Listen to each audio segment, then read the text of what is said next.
أكبر، الله أكبر، الله أكبر.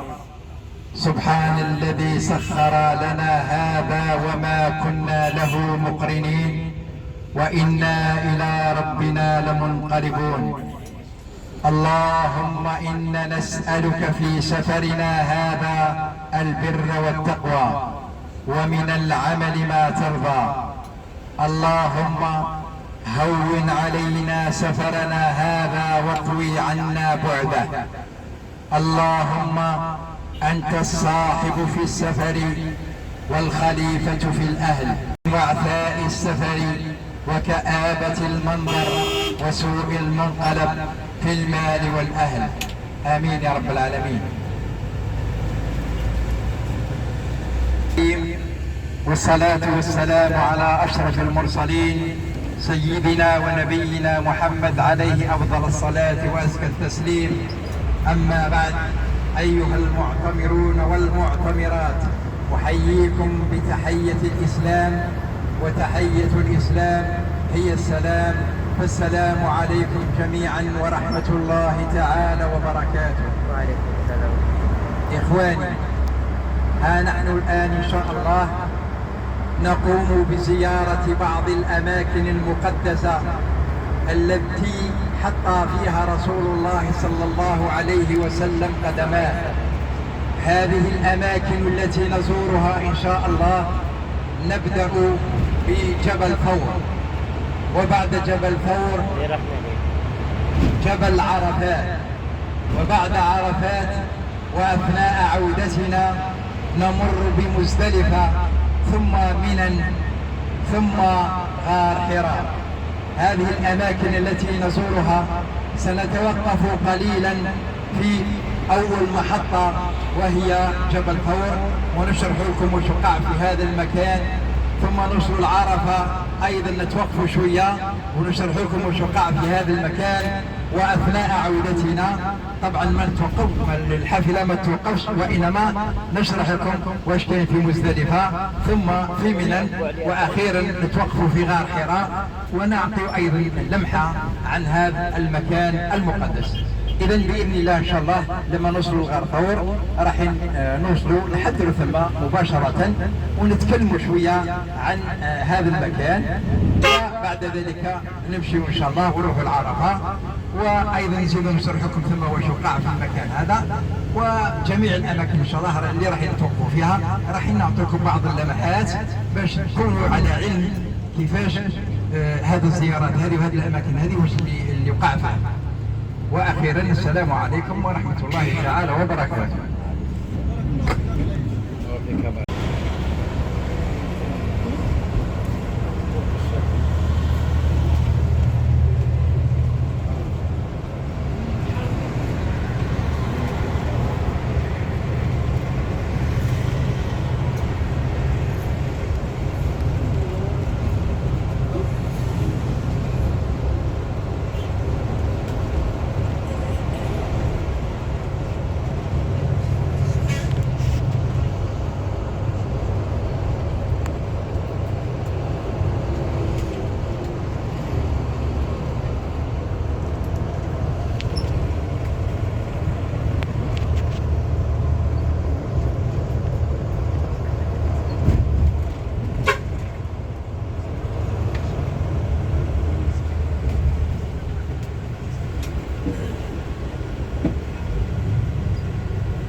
أستغفر الله وأتوب إليه، أستغفر الله وأتوب إليه، أستغفر الله وأتوب إليه.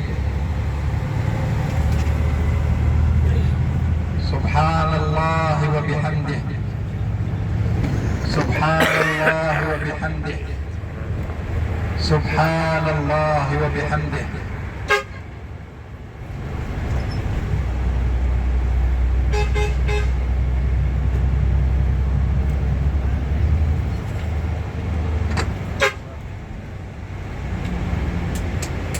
جبل ثور. راح ان شاء الله نحضروا من الحافله ونتكلموا شويه برك ما نطولوش ونواصلوا المسيره نتاعنا ان شاء الله. فوق راس في اعلى قمه هم الناس طالعين مع الجبل، ها كاين جماعه اللي راهم طالعين، ها موجود على اليمين. دونك ان شاء الله نتوقفوا لهنا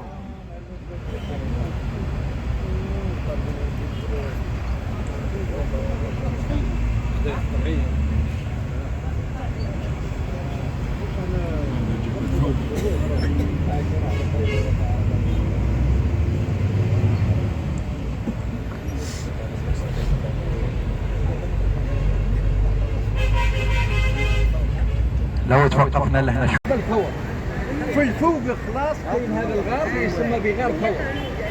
هذا المكان هذا هو اللي اختفى فيه الرسول صلى الله عليه وسلم رفقة صديقه وحبيبه أبو بكر الصديق.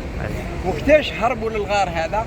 نهار اللي كفروا عليه الآباء وحابين قريش يقتلوا الرسول صلى الله عليه وسلم. هرب الرسول مع أبو بكر الصديق وجاوا من المدينة من مكة وراحوا درقوا واختفوا في الغار الفوق في أعلى قمة. صح، قعدوا ثم 4 أيام وهما في الغار هذا. وكانت بنت أبو بكر الصديق اللي واسمها أسماء بنت أبو بكر الصديق كانت ترعى الغنم، يعني تصلح الغنم في الجبل هذا. وكان دخل أخرى من هي يهذن هناك كانت تحلب الشياه تاعها وتروح تدي لباباها أم محمد تعطي لهم في الحليب يتقوتوا به. الآن كفار قريش لما حوسوا على محمد وما لقاوهش واش قالوا؟ قالوا لازم نلقاوه بأي طريقة كان. حرشوا تاعهم الفتية تاعهم وكل واحد ركب الناقة تاعو والحصان تاعو وراحوا يحوسوا على محمد صلى الله عليه وسلم. وقالوا اللي يجيب محمد رانا نعطيو له 100 ناقة. 100 ناقة في الوقت هذاك كانت سوا كبير. إذا جاوا وصلوا حتى للغار هذاك، ولكن الله سبحانه وتعالى بقدرته وصلوا حتى لثم ثم خلاص الآثار تاعهم ما شافوهمش. رجعوا ثم من الغار هذاك وهما كانوا في الغار وما شافوهمش. هذا طبعا بقدرة الله سبحانه وتعالى. لما رجعوا هذوك الفتية تاع قريش باللي ما لقوهمش، خرج الرسول مع أبو بكر الصديق من الغار هذاك. كان واحد جاء عطى لهم الناقة باش يركبوا عليها، وركبوا على الناقة هذه أو الحصان وراحوا يمشيوا في الاتجاه المدينة المنورة. لقوهم الفتية تاع قبائل قريش، كاين واحد لقاهم، ولما لقاهم عرف أبو بكر الصديق ومحمد ما عرفوش. قالوا يا أبو بكر شكون هذا اللي معاك؟ قالوا هذا الدليل نتاعي اللي نعت لي طريق. ما قالوش محمد، قالوا هذا الدليل تاعي. ليه؟ لأن أبو بكر عمره ما كذب، لذلك سمي بالصديق. قالوا هذا الدليل تاعي اللي نعت لي طريق.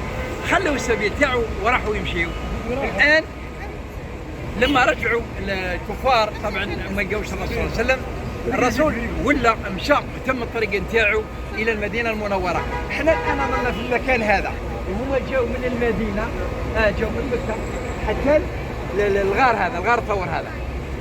كسلهم الرسول صلى الله عليه وسلم لان المدينه ماهيش هكذا، المدينه راهي هكذا، المدينه راهي هكذا ماهيش هكذا. هو داهم كونتربي كما قلت يا، هو راح داهم كونتربي. هذا هو الشيء اللي وقع لهنا في هذا الغار. واللي عنده سؤال الان ولا ما عنده حاجه في قلبه يتفضل بها يسالني وانا ان شاء الله نجاوب. هو عمي سعيد برك هو حاب يطلع، عمي سعيد برك حاب يطلع، ما عندناش سؤال. عمي سعيد واش بغيت؟ تطلع عمي سعيد. هذا الغار هذا راهو صعيب يعني. الان دخلنا في عرفه. الحجاج الان اللي جاوا في وقت الحج ولو كانوا يكونوا خارجين على البلاكه هذا الصفر اللي راه من هنا موجودين تلقى مكتوبه بدايه عرفه، كانوا يكونوا خارجين على اللافته هذه ما عندهمش الحج، لان الحج عرفه.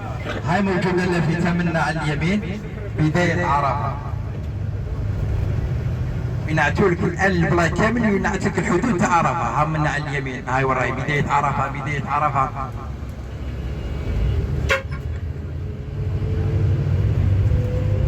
لازم الحجاج في النهار هذاك في عرفه لازم يكونوا داخل البلايك هذو، كون يخرجوا من البلاكه وحدهم ما عندهمش الحج. لازم يكونوا داخل هذه البلاكه هذه من الداخل وحدهم.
نص في عرفة ونص خارج عرفة. يعني جماعة النهار اللي يجوا يصليوا لهنا كاين طبعا كاين الشرطة تاعهم اللي يقول لهم لازم تدخلوا ليه، خاطرش نص خارج عرفة ونص داخل عرفة. هذا في المسجد بالذات.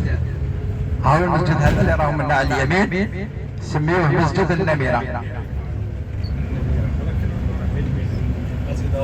ايوه هذا مسجد النميرة، هذا كامل نص في عرفة ونص خارج عرفة.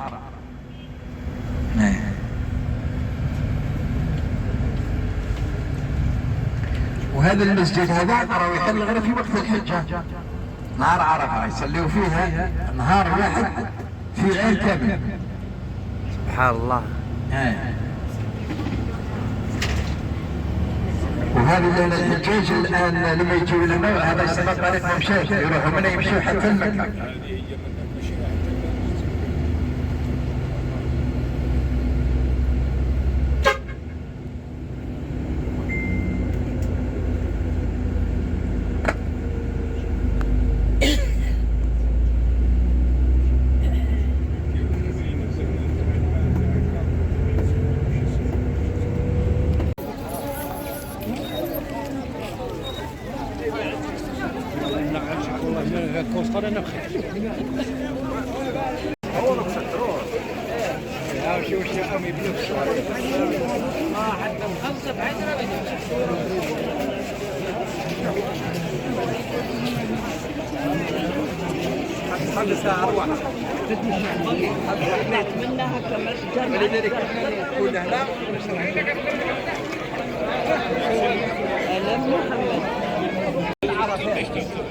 هذا اللي هنا يسمى جبل الرحمة، هذاك سميناه جبل وهي كلمة تسمى عرفة، إنما هذاك هو سماه جبل عرفة.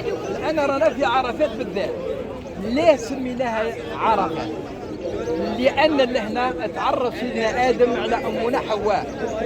سيدنا آدم يقال جمل الهند، وأمنا حواء جت من المكان هذا، يعني تعرفوا المكان هذا، ولذلك سمي في جبل عرفة. وهذا ليه سميناه جبل الرحمة؟ أيضا لهنا ربي سبحانه وتعالى أرحم سيدنا إبراهيم عليه السلام بعدم ذبح ابنه إسماعيل.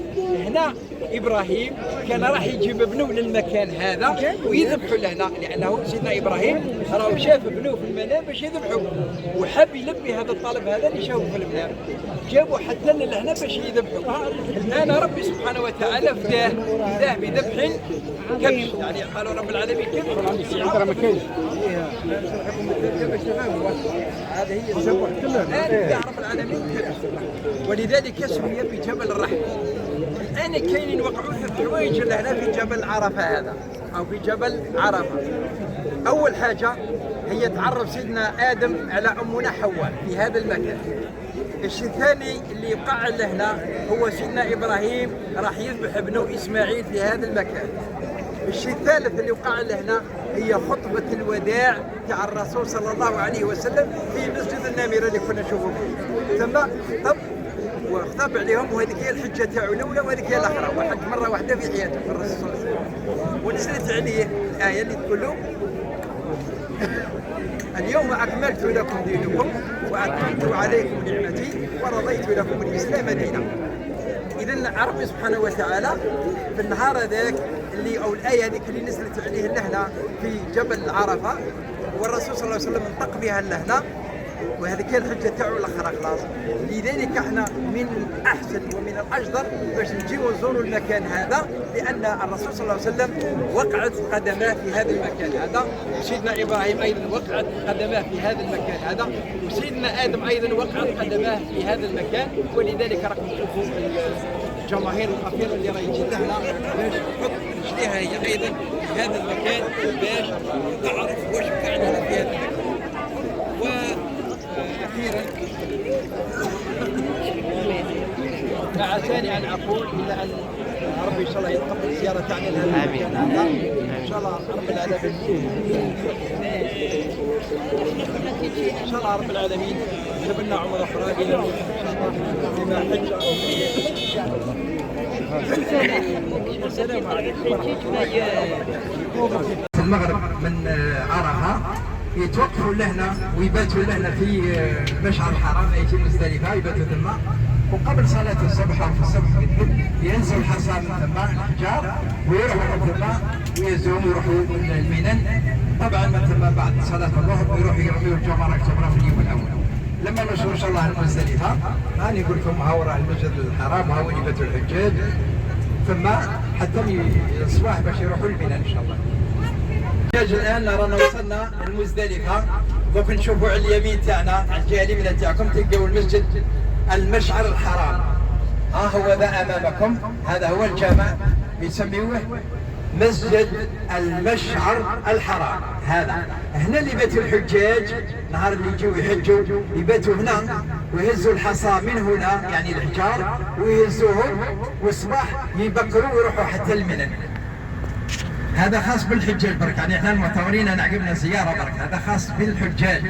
مسجد المشعر الحرام بمزدلفه، هذا هو المسجد. ايوه هنا يباتوا الحجاج وهنا يهزوا الحصى تاعهم يعني الحجار، كل معمره بيتي احنا رحنا بيتي ومن بعد يمشيوا منا بالحصى تاعهم يروحوا حتى المنن. احنا ما نتوقفوش، احنا نمشيو لهنا يرقدوا هنا فوق التراب اللي هي فوق يرقدوا له هنا برا، الحجاج يرقدوا هنا برا.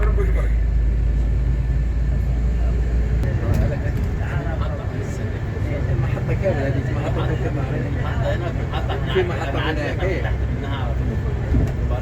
من يبدأوا الحجاج من خيام بعد عن الحجاج.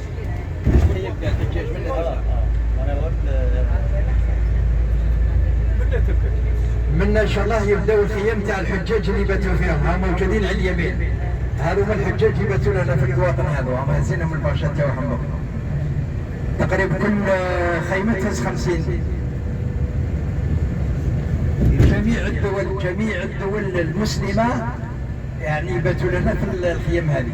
احنا الجزائريين وخاصه من الصيف دائما يعطوا لنا 94 الخيمه رقم او المحطه تاعها 94 الرقم تاعها، يعني قريبه احنا قريبه للجمرات.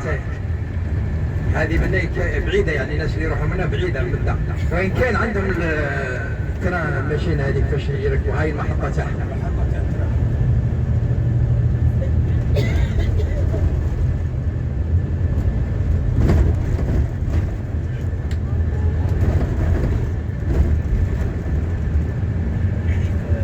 هذه هي المحطة وين يركبوا الحجاج يهبطوا من المنن توصلهم، خاطرش لهنا بعاد بزاف عشان الكاميرات يركبوا منا ويحضروا في منن يرميوا، وكاين أيضا تران يجيبهم يروحوا لهم ذهابا وإيابا.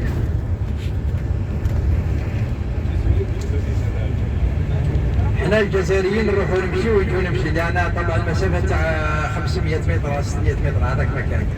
الخيام تاعنا قراب للربيع. هذه كاملة تسمى منن.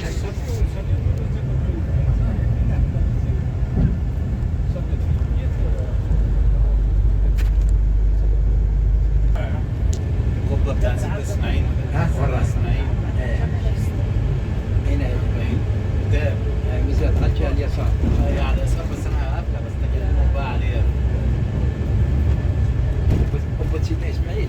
ايوه كان الذبح في الذبح بدأ سيدنا ابراهيم. هذاك لما راح يذبحوا. المكان اللي كان يذبح فيه سيدنا قبة تسمى بقبة اسماعيل. هنا اللي تلقى سيدنا ابراهيم مع الشيطان وما خلاهش يفوت منا باش يدبنوا يذبحوا في عرفه.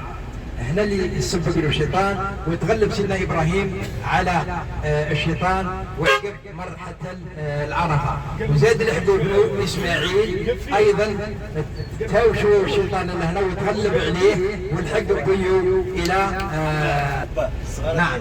هذه كي القبه هاي موجوده على اليسار. هذه كي سيدنا ابراهيم تغلب على الشيطان وسيدنا اسماعيل تغلب على الشيطان وصلوا الى عرفه في جبل عرفه. نعم. هاي وراه المكان هذا، هذه كان قبه تاع سيدنا اسماعيل، هاي على اليسار. هاي وراه شغل براكه. هاي وراه فوق واحد عام. في هذا المكان. تمام. انت قلت لي في اجيال السد، انت المكان اللي انت فيه اجيال السد اسمها اجيال السد.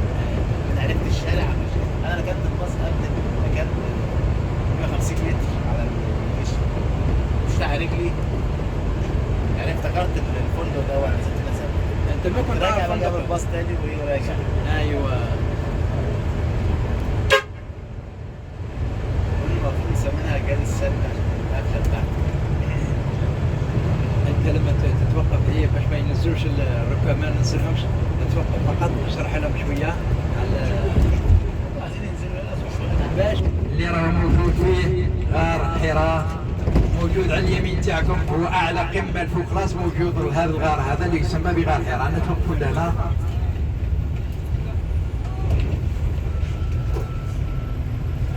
تحضروا باش تشوفوا شويه.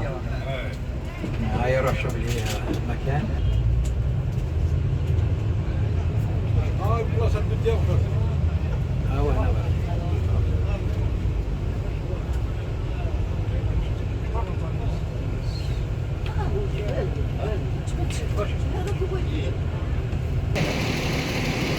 هذا هو الجبل النور الابيض هذاك، هذا يسمى بجبل النور. ليه سموه بجبل النور؟ لانه نزل فيه القران كلام ربي.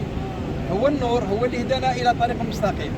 في هذاك في اعلى الجبل هذاك كاين غار يسمى بغار حراء. الرسول صلى الله عليه وسلم كان يجي من المدينه ويطلع حتى لاعلى قمه في الغار هذا ويتعبد، يجي من مكه ويدخل في الغار هذا ويتعبد، لانه كان على باله باللي القبائل تاع قريش كانوا يعودوا واحد في الاصنام واحد في التماثيل الى غير ذلك من العبادات، لكن هو كان يتمعن ويقول باللي كاينه قوه اكثر من هذا الشيء هذا. كان يروح للغار هذا ويتعبد حتى نزل عليه القرآن الكريم في هذا الغار عن طريق جبريل. قال له اقرأ، قال له لست بقارئ، يعني مانيش قارئ. الرسول كان أمي ما يعرفش لا القراءة ولا الكتابة. قال له اقرأ، قال له مانيش قارئ لست بقارئ. قال له اقرأ في المرة الثالثة اقرأ باسم ربك، يعني ربي هو اللي راح يعلمك. فبدأ القرآن ينزل عليه في هذا الغار. الآن في اليوم الأول هذاك اللي نزل عليه القرآن عن طريق جبريل، روح الرسول صلى الله عليه وسلم الى الدار تاعو والزوجه تاعو خديجه، روح خايف ويرتجف، قال لها دثريني دثريني، يعني غطيني غطيني راني مريض. خافت عليه خديجه وراحت تولد ولد عمها. ولد عمها هذا يسمى ورقه بن نوفل، كان يحفظ الانجيل الكتاب اللي نزل قبل القران. قالت له بلي محمد راهو راح للغار وهوش كان وهوش كان. قالها لا تخافي ولا تحزني، سيكون له شأن عظيم وسيكون هو قائد هذه الأمة. فرجعت إلى الدار أو إلى البيت ونزعت عنه الغطاء وقالت له يا محمد قم، والله سبحانه وتعالى راح يبشرك بالنبوة. فطبعا الرسول صلى الله عليه وسلم ولا فز ولا رجع للغار هذا ولا يتعبد، بدات الآيات تنزل عليه، وكل ما تنزل عليه آية أو سورة يروح يبلغها للزوجة نتاعو هي الأولى وأبا بكر الصديق. طبعا هو الصديق هو اللي كان معاه الثاني، هم الأولين خلاص اللي آمنوا به وآمنوا بالرسالة السماوية اللي نزلت على محمد صلى الله عليه وسلم. وهكذا بدأ القرآن ينزل على سيدنا محمد في هذا الغار وفي مكة المكرمة وفي المدينة المنورة حسب المناسبات اللي كانت. و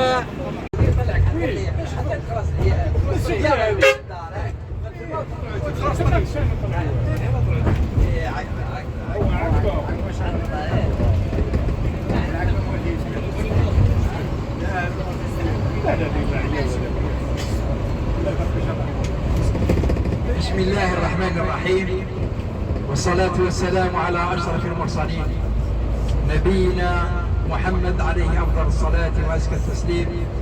أما بعد أيها المعتمرون، ها قد أنهينا زياراتنا لهذه الأماكن المقدسة، بدءا من جبل ثور إلى جبل عرفة إلى مزدلفة إلى منى وأخيرا جبل النور. نطلب من الله عز وجل أن يتقبل منا هذه الزيارة وأن يجعلها لنا في ميزان الحسنات. آمين. اللهم تقبل طوافنا. آمين. اللهم تقبل سعينا. آمين. اللهم تقبل عمرتنا. آمين. اللهم اغفر لنا ذنوبنا، اللهم اغفر لنا سيئاتنا، اللهم ارحمنا برحمتك الواسعة، اللهم احفظنا في أجسامنا، اللهم احفظنا في أسماعنا، اللهم احفظنا في أبصارنا. أصبحنا وأصبح الملك لله والحمد لله ولا إله إلا الله وحده لا شريك له، له الملك وله الحمد يحيي ويميت وهو على كل شيء قدير. ربنا آتنا في الدنيا حسنة وفي الآخرة حسنة وقنا عذاب النار وادخلنا الجنة مع الأبرار وارجعنا إلى بلادنا سالمين غانمين بإذنك يا رب العالمين. وآخر دعوانا أن الحمد لله رب العالمين.